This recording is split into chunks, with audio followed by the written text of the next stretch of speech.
Muy buenas tardes, bienvenidos a Una Mirada al Día, como siempre, por la señal de la Abeja TV y la Coordinadora Republicana. Soy Luciano Reboredo y me acompaña en la conducción Ángel Delgado. Hola Ángel, ¿cómo estás? Buenas tardes. Luciano, qué gusto, muy buenas tardes. Buenas tardes también a todos los amigos que nos están escuchando y viendo por este programa. Y bueno, un día más con noticias y comentarios importantes sobre el acontecer nacional. Ángel, el día de hoy una noticia lamentable, una noticia triste, el fallecimiento del general Morales Bermúdez, ¿no? Que, bueno, los que tenemos ya cierta edad, recordamos su pasado político, su paso por la presidencia, un hombre que tal vez la historia no lo ha juzgado con benevolencia, ni tiene el recuerdo que merecería, pero que seguramente con el tiempo se irá haciendo mayor justicia con su paso por la política nacional. Sin duda alguna, Morales Bermúdez, general de carrera, además hijo de otro Morales Bermúdez que tuvo una destacada actuación en la vida pública de nuestro país y que inclusive tuvo un desenlace trágico. Tenía pues una abolengo, tenía dinastía, era un general que había estudiado ingeniería, esa era su profesión dentro del ejército, y se había desempeñado incluso como ministro de Economía en el primer gobierno de Fernando Belaúnde Terry. Luego acompañó institucionalmente a la Fuerza Armada en el golpe que lideró Velasco. Hay que señalar que este es un golpe que se mantuvo dentro de las reglas que ellos llamaron la institucionalidad. Fue un golpe institucional de la Fuerza Armada, a diferencia de otros que habían sido encabezados por caudillos militares, ¿no?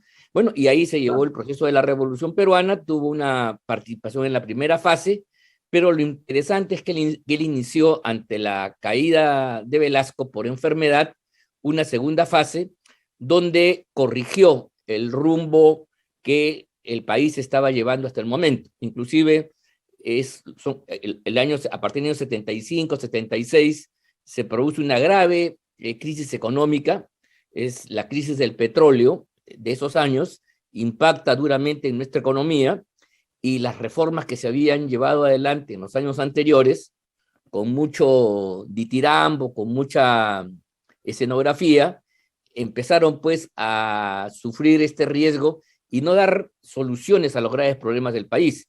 Entonces la segunda fase que encabezó general Morales Bermúdez fue un momento interesante y controvertido, porque para algunos fue una reacción termidoriana, luego del jacobinismo de los militares como Fernández Maldonado, Leonidas Rodríguez especialmente, el propio Velasco, y inició una etapa para otros de recuperación de la economía, una época muy dura, la segunda crisis del petróleo del año 78, ahí es donde, por ejemplo, llama a una persona como Silva Ruete, para que recupere la economía del país, y Silva Ruete es muy importante porque él dijo, yo asumo el activo y el pasivo de la revolución, y sacó adelante. Pero quizás el hecho más importante de Morales Bermúdez es que ante la crisis que se venía, él no insistió en la solución militar, sino optó por darle una salida democrática al país a través de una convocatoria a elecciones para una asamblea constituyente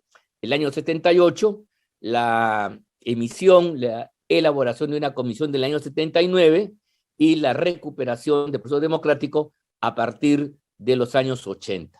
Eso se lo debemos a Morales Bermúdez, y finalmente la historia será quien tenga el veredicto final, pero es indudable que él logró que el Perú sorteara terremotos y mareas muy importantes, sobre todo en la segunda parte de los años 70, que fueron años muy duros. Ahora, Ángel, fue un hombre íntegro, ¿no? Desde los inicios de su carrera militar, fue espada de honor, tuvo una carrera militar brillante, y a su paso, que tú has hecho una rápida síntesis de su carrera política, a su paso por el Ministerio de Hacienda en la época del gobierno de Belaúnde, el primer gobierno de Belaúnde, también demostró integridad, ¿no? Porque ante la negativa de aprobarse una serie de medidas que él propuso, dejó el ministerio, ¿no? Dejó el ministerio, lo que ocasionó Tú recordarás la caída del gabinete Ferrero y lo que fue Así es. una crisis en el gobierno, luego vino el gabinete Arcelles. Y claro, este fue un gobierno signado por la crisis y también por la incomprensión con el Congreso, lo cual es una constante en la política peruana y no es algo que ahora siempre se dice el Congreso, no, siempre es algo así y es parte del juego democrático, ¿no? Entonces, Sin hay que duda alguna. recordar, hay que recordar esa constante en la integridad personal de Morales Bermúdez. Y otro aspecto que habría que añadir a esta síntesis que tú has hecho con tanta propiedad y con tan buena memoria como siempre sobre el paso por la vida política del general Morales Bermúdez es que luego de la Asamblea Constituyente y cuando él ya dejó el poder y por supuesto volvimos a la democracia plena en el Perú, él también pasando a la vida de militar retirado y volviendo a la civilidad, formó un partido político en el cual no tuvo mucha suerte. Tú recordarás que participó en alguna elección como candidato a la presidencia e incluso llegó a tener alguna vez una bancada en el Congreso. Sí, pero fue digamos, esa fue una fase postrera, digamos, menos significativa.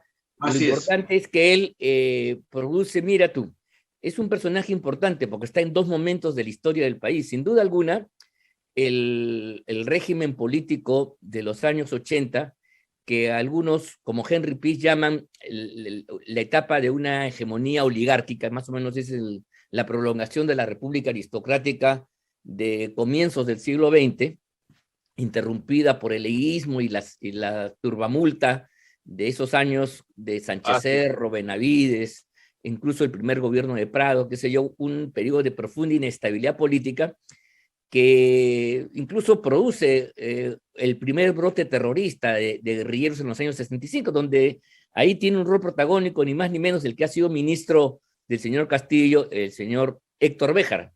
Béjar, Béjar, claro, que fue comandante de un frente en la región central, en Ayacucho, que finalmente, bueno, para él salvó la vida, pero provocó pues muertes y destrucción, como sucede con este tipo de soluciones violentistas, ¿no? Pero lo importante hay que decir lo siguiente, que el régimen de Belaúnde Terry, el primer belaundismo, que efectivamente tuvo las características que tú has dicho, fue un régimen que se mantuvo dentro de las pautas democráticas. Y quienes criticaban en esos años las componendas, la llamada coaliciones o supercoaliciones, el llamado carlismo, etcétera, etcétera, finalmente propiciaron una salida militar para llevar adelante aquellas tareas que se habían, digamos, postergado en la historia del Perú.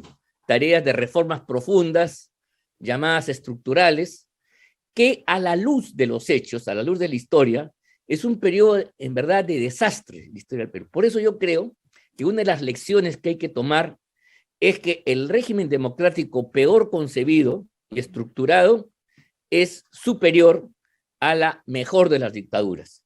Y creo que Morales Bermúdez, al quien la historia finalmente lo juzgará, estuvo en el primer momento de la revolución y con su capacidad, inteligencia y experiencia entendió que este proceso de no retornar a la civilidad y volver a la democracia iba a llevar al Perú a una destrucción profunda.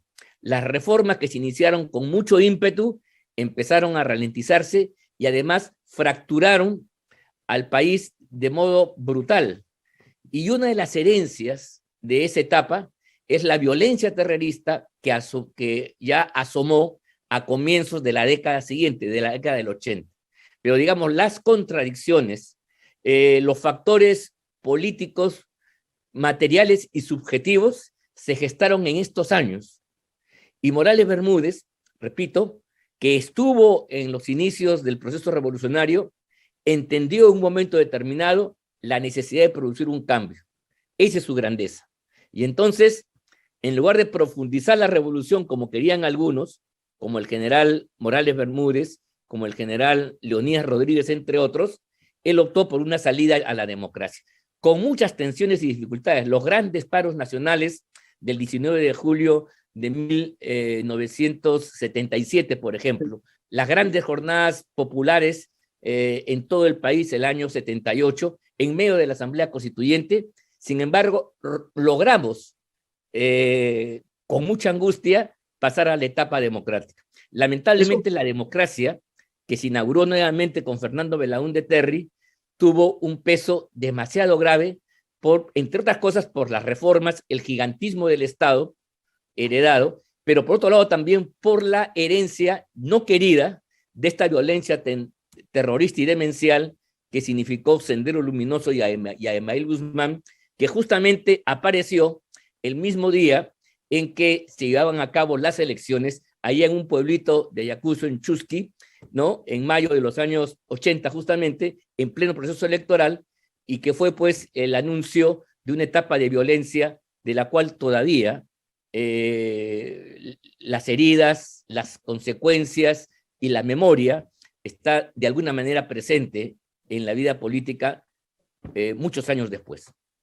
Ahora, tú has mencionado algo que significa un hito en este tema del retorno a la democracia, que independientemente de la decisión y de la visión del general Morales Bermúdez, fueron esta sucesión de paros nacionales en esa etapa final del gobierno militar, que ya hicieron insostenible cualquier intención de los más radicales de querer profundizar la dictadura, porque se veía que era insostenible, ¿no? Ya la movilización de la gente y los paros fueron cada vez más contundentes, y eso también nos da una señal de cómo, ciertamente, como tú has dicho, la democracia siempre termina por ser mejor que cualquier dictadura o cualquier gobierno de facto, y en este caso la movilización de la gente y el hartazgo de una dictadura terminó por llevarnos a la mejor solución, que fue la convocatoria de esa Asamblea Constituyente, ¿no?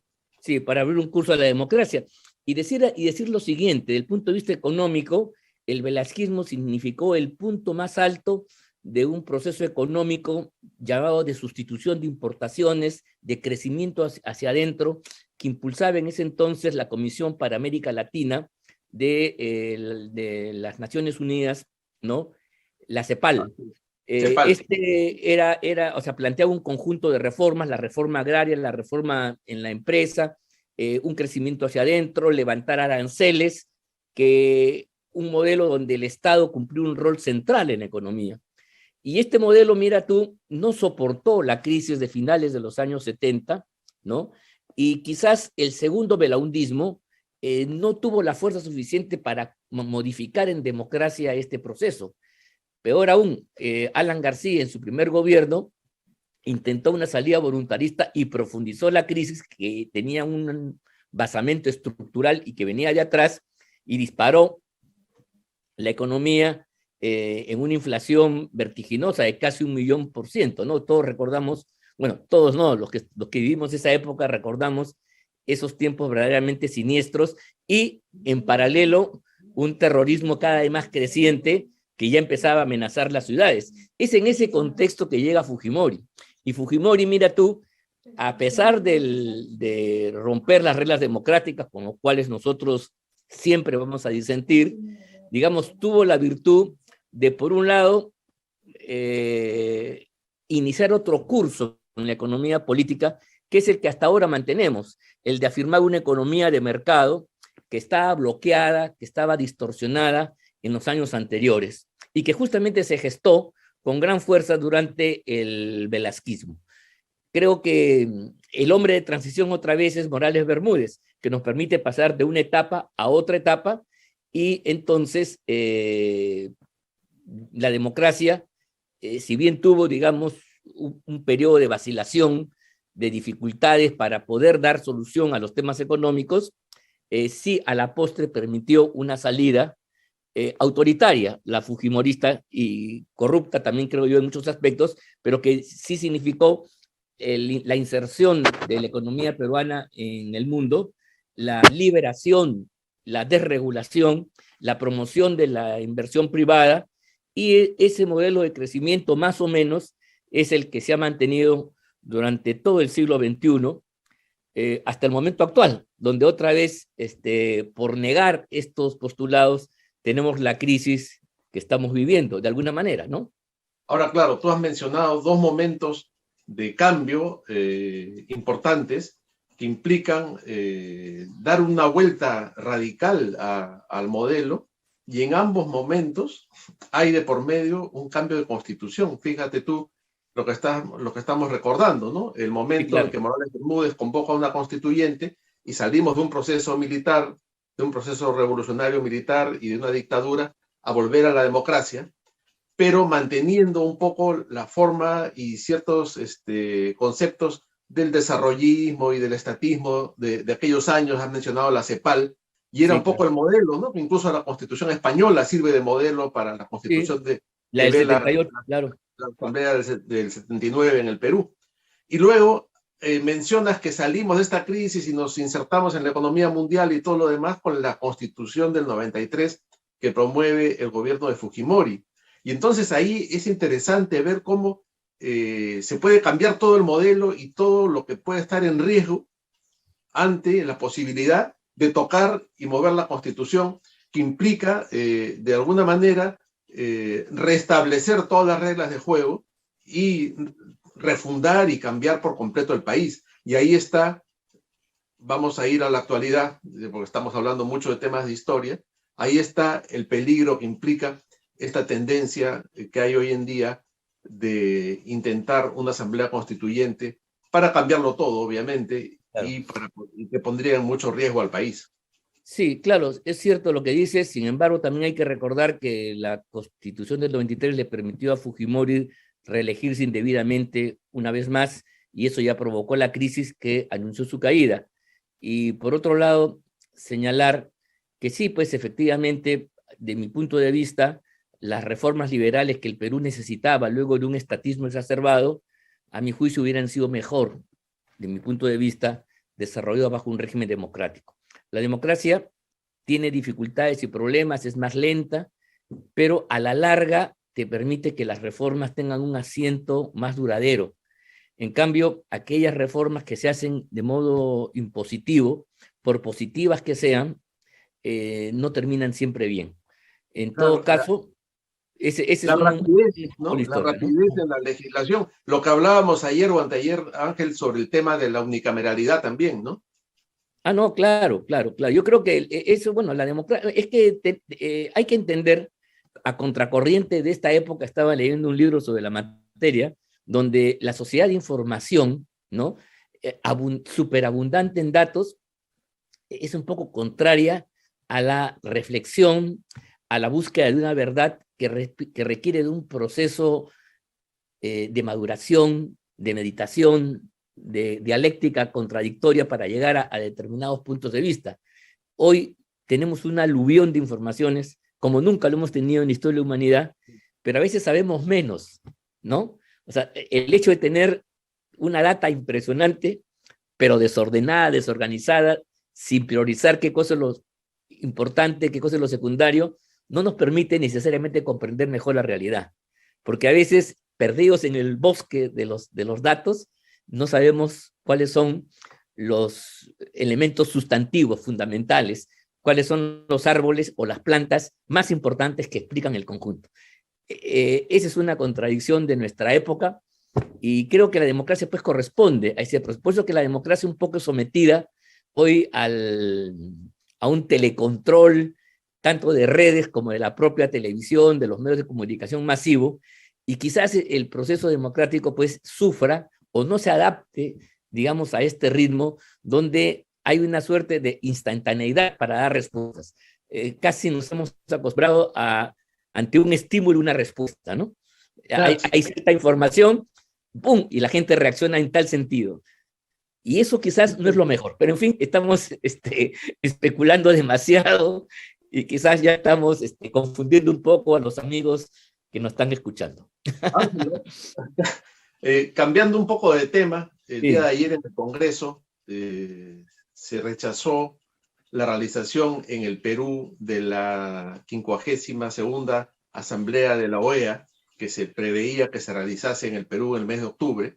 Bueno, no se aprobó el acuerdo debido a que este acuerdo traía, suena un poco extraño, ¿no? Traía un artículo en el cual se exigía que para realizar esta asamblea hubiera baños para hombres, para mujeres y baños neutros, ¿no? Entonces se detectó esta indicación en el articulado del convenio y parte del Congreso dijo que acá había un contrabando de tipo ideológico, vinculándolo con la ideología de género, y ocasionó un debate. Entonces, claro, mucha gente dice, pero qué ridículo que estén discutiendo sobre los baños en el Congreso, sobre los baños de una convención internacional, pero en realidad sí hay un tema de fondo, ¿no? Y es que en muchos de estos convenios internacionales viene el contrabando, ¿no? Como es en Escazú, como es a veces que hay un crédito internacional que pone como condición la aprobación de temas de la llamada salud sexual y ¡pum! Viene de contrabando el aborto y este tipo de cosas, ¿no? Entonces, cuando además se hacen convenios internacionales, muchas veces terminan convirtiéndose en ley y entonces luego de eso se convierten en una obligación general. Y claro, todo esto hay que verlo a la luz de los tratados internacionales, de lo que ello implica, y se rechazó. En conclusión, no hay asamblea de la OEA en el Perú porque no se va a hacer estos baños trans o estos baños asexuados o estos baños neutros, como se les quiera llamar. Sí. ¿Qué te parece? Pues por los No, baños a mí se cayó el asunto. me parece importante la decisión que ha tomado el Congreso de la República y la posición del presidente de la Comisión de Relaciones Exteriores, que ha dicho con toda claridad que eso es una forma de avanzada de esta concepción perniciosa de la ideología de género, ¿no? Que pretende pues justamente borrar las diferencias naturales entre el hombre y la mujer, que repito, es propio de la biología de la naturaleza, por una serie de construcciones sociales, mentales, subjetivas, sobre la sexualidad y la identidad de género de cada uno.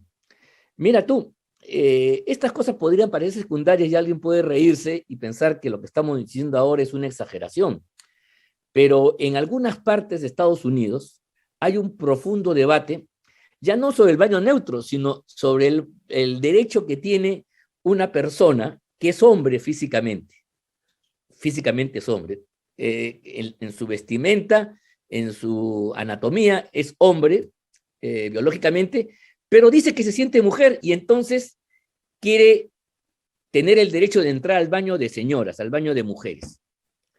Y sobre eso se ha generado un debate gigantesco en algunos estados de Norteamérica y revela pues el abuso hasta donde esta concepción está llegando, degenerando incluso las legítimas aspiraciones de igualdad, de trato, de consideración que deben tener todos los seres humanos y particularmente las mujeres, que efectivamente durante mucho tiempo han estado postergadas, pero que felizmente en esta época hay una recuperación positiva. En esta Así época de recuperación positiva, donde hay mujeres que son presidentas de diferentes estados, están en organismos internacionales y tienen una labor que prácticamente no deja nada de extrañar a los varones, pretender hacer divisiones exageradas, arbitrarias, que no nazcan de la realidad, del mérito de la sociedad de modo espontáneo, sino a través de una imposición, yo creo que es una cosa verdaderamente terrible. Y me completamente de parece bien acuerdo. que hay que cortar por lo sano. Esto, aunque parezca secundario, es mejor. Si la OEA está en estas posiciones, que finalmente en la ambigüedad está ahí el enemigo, está ahí la amenaza, es mejor que se corte definitivamente y que se sepa que en el Perú, por lo menos, no estamos dispuestos a aceptar este tipo de contrabandos. Así, bueno, tú has mencionado el caso de los baños en Estados Unidos. Otro tema complicado es el tema del deporte, ¿no? Donde ya Claro, claro. se están dando casos de hombres biológicos que deciden que son mujeres y compiten en lucha libre, en natación con mujeres y obviamente Claro. ganan todas las medallas En carreras, porque por supuesto. biológica y anatómicamente es evidente que un hombre más fuerte va a nadar más rápido, va a golpear más fuerte e incluso ha habido lesiones muy graves en el tema del box femenino y de la lucha libre, donde un hombre por su percepción psicológica decide que es una mujer y se le está permitiendo luchar. Ya en varios estados de los Estados Unidos se está prohibiendo esta situación, ya no pueden competir, lo cual tiene mucho sentido, ¿no? Y lo que tú mencionas de los baños también no tiene sentido porque ¿Cuánto pedófilo podría decir yo hoy me siento mujer y se mete al baño donde están las niñas y es un grave peligro, ¿no? Entonces, el tema No, es, mira, para dejarlo más en claro, esto es un tema ideológico, ¿no? No es un tema totalmente. científico, no es un tema Mira, científico. así es. Y es una ideología abusiva, idealista, que hace del subjetivismo la realidad. Entonces, la realidad no es lo que es, sino es lo que tú Así es. crees que es. Entonces, con esa Exactamente. lógica, cualquier persona tiene derecho, pues, a tener un comportamiento estrictamente amoral, porque no puede haber ninguna regla que regule el precio, o perdón, el peso decisivo de tu subjetividad. Aquí la subjetividad llega a negar la existencia de hombre y mujer, contra toda la tradición biológica y contra la vigencia real en el mundo de la naturaleza. Este tipo de posiciones ideológicas, que deberían ser el hazmerreír de todos, y en todo caso, bueno, pues verla como una locura exótica que siempre existe en todos los tiempos, pretende ser instrumentalizada y convertirse en políticas públicas en algunos estados, inclusive en algunos organismos de Naciones Unidas, y ser impuestas a los demás, impuestas, ¿ah? Como una forma de la progresión del género humano, cosa que, Así es. cosa que es aberrante. O sea, yo creo que dentro de las distinciones del mundo de la naturaleza, la objetividad que te da el otro y la naturaleza, uno tiene que buscar mecanismos para que esas diferencias no generen pues hegemonía, superioridad, dominio, abuso. Hasta ahí estamos de acuerdo, pero tú no vas a borrar las diferencias y convertir en un fluido donde finalmente ser hombre y mujer es una decisión subjetiva, te levantas como hombre, te acuestas como mujer y viceversa. O eres Sí, trans, entonces ni uno ni otro. Ese tipo de locuras que alguien puede reírse, son cosas que en otras partes del mundo están dando un debate político y aquí la izquierda caviar, la izquierda fucsia, arcoíris, quiere introducirla a través de sus políticas públicas y lo viene haciendo desde el Ministerio de Educación. Por eso en algún momento creo que debemos discutir la influencia nefasta en la educación de los niños, de los jóvenes, por este tipo de ideas que, repito, ni siquiera se plantean para el debate, sino son impuestas como se dogmas y impone, verdades se absolutas. impone, sí. El Ministerio de Educación y el Ministerio de la Mujer también. Claro, Ahí, muy fuerte. Claro, tú has mencionado todo este tema y es la pura verdad, ¿no? Estas imposiciones ideológicas van de la mano de una legislación que termina convirtiéndose en una dictadura de un pensamiento único y el disidente simplemente es aislado y acusado de todo tipo de fobias, ¿no? Porque ya el que no acepta esto es por odio, es por fobia, es por loco, es por radical, por claro, nazi, por por ser fascista, primitivo, por ser salvaje, primitivo. bárbaro, porque no eres civilizado. O sea, esta gente ha identificado civilización con esas modas ridículas y absurdas. Sí, Y pues sí, eso, sí, ¿no? eso es inaceptable, pues. Eso es lo que es inaceptable. Por eso, mira, aquí, cuando se ha aprobado una ley de que los padres de familia tengan el derecho de controlar, fiscalizar los contenidos educativos de los textos y la enseñanza, No ha les ha saltado gustado nada. diciendo que eso es una incitación a la violación de las niñas. ¿De dónde Claro. es? ¿Qué tal salto dialéctico? Por Dios, qué salto, con salto triple. Bueno, Inaceptable. Ángel, te comento que en la Universidad del Pacífico y en la Universidad Católica, cuando el alumno entra, ahora todo está digitalizado, ¿no? El alumno tiene una identidad digital dentro de la universidad y entra a lo que se llama un campus virtual, donde tiene una identidad, donde están sus notas y interactúa con los maestros y todo lo demás. Ya. Actualmente, como hay una política trans en estas universidades, el alumno lo primero que puede hacer es entrar, se llama Juan Pérez, puede entrar y cambiar su nombre y a partir de ese momento llamarse para la universidad Juana Pérez.